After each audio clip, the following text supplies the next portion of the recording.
seorang wartawan yang melakukan observasi, dia membuat catatan-catatan, ya, catatan-catatan. Nah, ini beberapa hal yang perlu diperhatikan kalau Anda sebagai jurnalis membuat catatan hasil observasi Anda.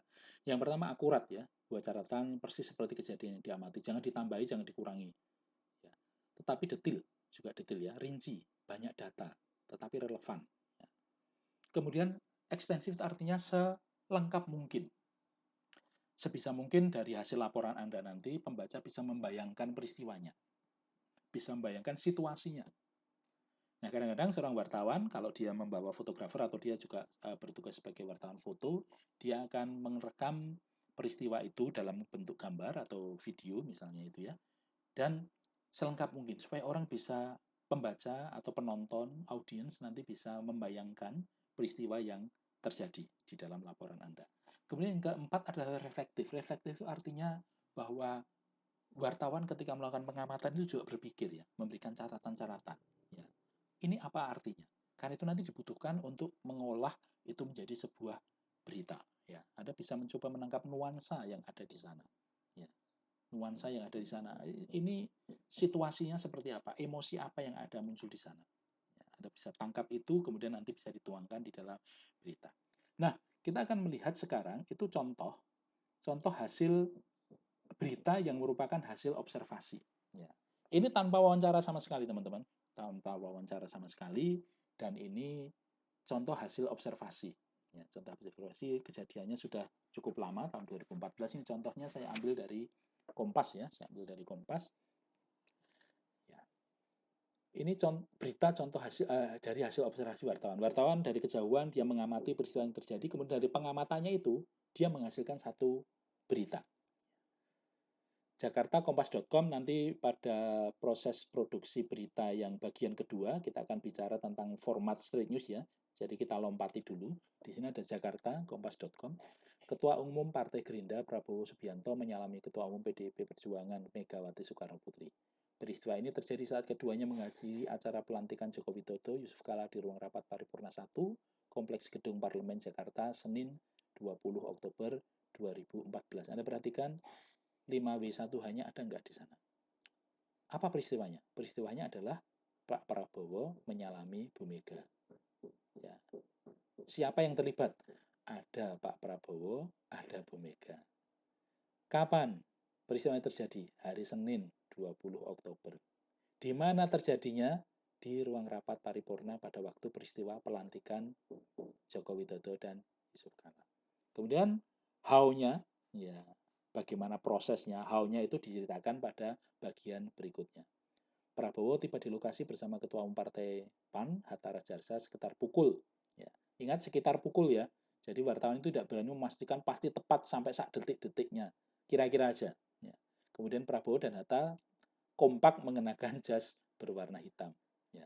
Setibanya di sana, Prabowo dan Hatta langsung menyalami dua tokoh yang pernah menjabat sebagai Wakil Presiden RI, yaitu Pak Hamzahas dan Tri Sutresno. Setelah itu Prabowo Hatta langsung menyalami istri Abdurrahman Wahid atau Gus Dur, Sinta Nuriyah, dan kemudian menyalami Megawati. Semua tokoh yang disalami Prabowo dan Hatta duduk berjajar.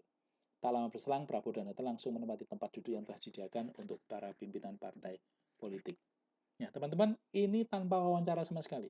Wartawan melihat dari jauh, ya karena ini peristiwanya resmi ya, peristiwa resmi upacara nanti pelantikan Presiden dan Wakil Presiden 2014, dan wartawan melihat langsung kemudian melaporkan itu. Pertanyaannya adalah, lah ngapain toh? Lah wong cuma Prabowo nyalami PDI, nyalami Bu Mega saja kok jadi berita. Ingat pada definisi tentang berita, kita bicara tentang news value, sesuatu yang mungkin simple, perilaku yang simple, tetapi ketika itu dilakukan oleh seorang yang itu prominence, tokoh masyarakat, itu menjadi berita.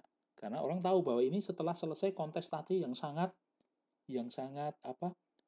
ketat, persaingan atau pilpres yang sangat ketat, dan kemudian ini hasilnya. Ya, ini hasilnya. Jadi menunjukkan bagaimana wartawan memandang ini penting. Lihat bahwa setelah konsentrasi politik, setelah pemilu berakhir, maka mereka baik-baik saja hubungannya, saling bersalaman, ramah sekali dan sebagainya, dan ikut hadir mengakui kemenangan Pak Jokowi dengan hadir pada acara pelantikannya. Nah, ini mengapa itu penting ya. Jadi, tapi bukan itu poinnya ya. Poinnya adalah bahwa Anda sebagai jurnalis bisa membuat berita yang punya news value tanpa wawancara, hanya dengan observasi. Selama peristiwa yang Anda observasi itu memang peristiwa yang penting, punya news value, melibatkan peristiwa yang penting, melibatkan tokoh yang prominent atau yang terkenal, ya, punya dampak yang besar bagi masyarakat, penting untuk diketahui masyarakat, maka itu adalah sebuah apa contoh ya, contoh berita dari hasil observasi saja.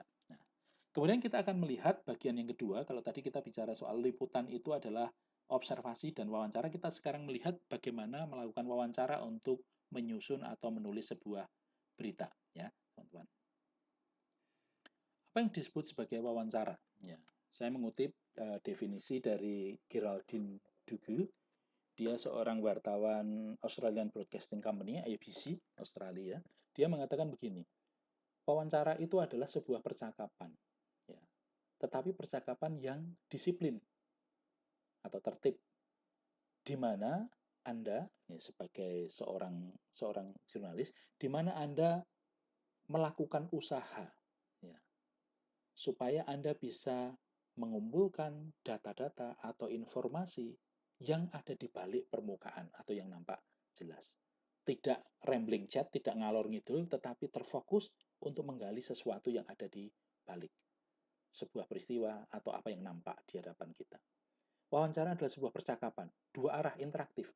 Ya, kalau cuma satu arah saja itu bukan percakapan, itu monolog gitu ya. Itu stand up comedian itu. Seorang wartawan melakukan wawancara berarti dia bercakap-cakap, saling melempar pendapat, saling bertanya dan sebagainya. Dan sebisa mungkin informal ya. Beda dengan interogasi juga ya. Interogasi itu kan salah satu lebih berkuasa daripada yang lainnya. Jadi wartawan itu melakukan ketika wartawan yang baik ketika dalam wawancara itu seperti ngobrol saja. Tetapi ngobrolnya bukan ngobrol ngalor ngidul nggak jelas juntrungannya, tetapi ngobrol yang disiplin. Artinya terarah, terkendali, fokus pada satu topik atau isu tertentu. Dan wawancara itu ditujukan untuk memahami lebih dalam, lebih jauh. Mencari apa yang ada di balik apa yang nampak di permukaan. Nah, itu adalah definisi wawancara yang baik.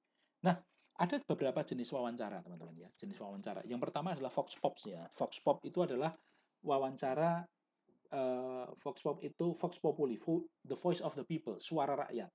Mengajukan pertanyaan pada masyarakat umum tentang satu topik. Orang lewat kemudian ditanya, bagaimana pendapat Anda tentang Pilkada Solo saat ini? Bagaimana pendapat Anda tentang calon independen dan seterusnya? Itu namanya Vox Populi atau Voice of the People ya, di mana wartawan kemudian akan ketemu dengan masyarakat awam, masyarakat umum kemudian bertanya tentang satu topik tertentu. Yang kedua, wawancara doorstop. Doorstop ini wawancara tanpa perjanjian lebih dulu di tengah aktivitas sumber berita.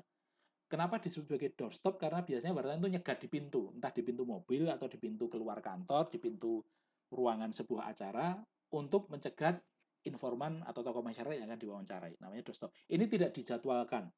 Ini sesuatu yang spontan. Kemudian jenis yang ketiga yang dijadwalkan itu adalah press conference atau jumpa pers, di mana wawancara itu telah dijadwalkan wartawan yang diundang oleh sumber berita. Kalau doorstop tadi adalah wartawan yang mengejar sumber berita, mencegat sumber berita, tetapi kalau press conference ini sumber berita yang undang wartawan untuk melakukan wawancara. Biasanya press conference itu dimulai dengan statement atau pernyataan informasi yang disampaikan oleh sumber berita, kemudian setelah itu ada sesi tanya jawab di mana wartawan bisa mengajukan pertanyaan-pertanyaan kepada sumber berita tentang topik itu atau topik yang lainnya juga kadang-kadang disisipkan. Yang terakhir adalah exclusive interview. Ini adalah interview yang eksklusif di mana wawancara yang direncanakan oleh wartawan biasanya cukup panjang mengenai satu topik tertentu. Ya, biasanya tidak banyak. Kalau press conference itu kan sumber berita akan mengundang banyak sekali wartawan dari banyak media. Tapi kalau exclusive interview itu inisiatif dari wartawan untuk mewawancarai satu tokoh atau sumber berita secara khusus, tidak melibatkan teman-teman wartawan dari media yang lainnya. Karena dia ingin menggali sesuatu, kadang-kadang untuk membuat tulisan tentang profil atau satu isu tertentu yang butuh wawancara mendalam dengan satu tokoh, maka dia akan melakukan eksklusif interview ini. Ya, dan ini dilakukan biasanya hanya bertiga ya. Kalau biasanya itu lazimnya bertiga. Informan atau narasumber atau sumber berita, kemudian wartawan, dan satu lagi, wartawan foto yang akan memotret. Sementara mereka bercakap-cakap, wartawan foto partnernya ini yang akan mengambil gambar, mendokumentasikan dalam. Nah, Itu adalah jenis-jenis wawancara yang biasa dilakukan oleh wartawan untuk mengumpulkan informasi dalam menulis beritanya. Nah, ini ada beberapa prinsip wawancara ya, beberapa prinsip wawancara yang harus diketahui oleh seorang jurnalis. Yang pertama adalah ask clear question. Jadi bertanyalah jelas, jangan membuat informan itu bingung dengan pertanyaan Anda. Bertanyalah secara fokus.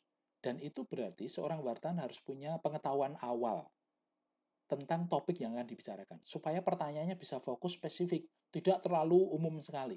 Ya.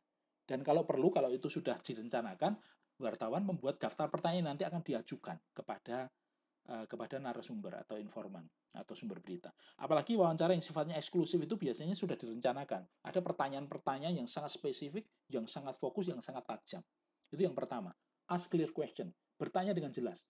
Yang namanya bertanya berarti kan bertanya, tidak malah ngomong itu ya. Kadang-kadang lupa ya. Pertanyaannya apa nggak jelas, tapi malah ngomong panjang, lebar, pertanyaannya nggak jelas. Jadi yang penting adalah Anda sedang mencari informasi. Karena itu bertanyalah dengan pertanyaan yang mudah dipahami, yang jelas apa maksudnya, fokus kepada satu informasi spesifik tertentu. Kemudian yang kedua, prinsip wawancara yang kedua adalah listen to the answer. Dengarkan pendapat atau dengarkan jawaban informan. Jangan beropini dulu, jangan menghakimi dulu, jangan langsung menyangkal dulu, tetapi bertanya, dengarkan, gali lebih lanjut. Ya, seorang wartawan harus memiliki kemampuan untuk mendengar dan menyerap sebanyak mungkin. Tidak buru-buru memotong, tidak buru-buru menyimpulkan, tetapi menggali lebih dalam, menggali lebih dalam. Jadi dengarkan jawaban. Sangat tidak sopan saya pikir kalau seorang wartawan bertanya, kemudian ketika informan jawab, dia malah nggak memperhatikan, nggak fokus, nggak konsentrasi, malah bicara sendiri, atau mungkin malah memotong-motong, tidak menerima itu, tetapi mendengarkan dengan baik. Kemudian yang ketiga adalah mendorong, mengencourage, mendorong orang yang diwawancari itu untuk bicara semakin banyak dan semakin banyak. Caranya adalah dengan menyiapkan pertanyaan follow up. Jadi satu pertanyaan dijawab, kemudian Anda sudah menyiapkan pertanyaan apa untuk memperdalam, supaya dia ngomong lagi, ngomong lagi, ngomong lagi, menggali lebih dalam berdasarkan jawaban sumber berita. Kemudian seorang wartawan juga menunjukkan sikap positif ya, fokus perhatian, kontak mata, atmosfer yang banyak, sikap respect, menghormati, menghargai, rasa ingin tahu. Ya. Jangan sampai mengabaikan, jangan bersikap sinis ketika informan itu memberikan jawaban. Begitu karena dia juga akan membaca sikap tubuh kita, bahasa tubuh kita ya. Begitu informan kita atau sumber berita kita melihat bahwa kita ternyata sikapnya negatif, arogan, tidak mau mendengarkan, dia pasti akan males juga ngomong dengan wartawan ini. Lain kali ketika Anda minta wawancara dengan dia pasti akan ditolak. Tetapi kalau Anda menunjukkan sikap bersahabat, rasa ingin tahu, mendorong dia merasa dihargai, dia merasa bahwa informasinya itu penting sekali, maka dia akan ngomong dan ngomong. Apalagi kalau nanti betul bahwa ada statement dia yang Anda muat pada beritanya, pasti dia akan mau untuk diwawancara lagi. Selama statementnya tidak Anda pelintir kemana-mana ya. Tetapi itu adalah prinsip-prinsip wawancara. Nah, kita akan lanjutkan pada prinsip berikutnya.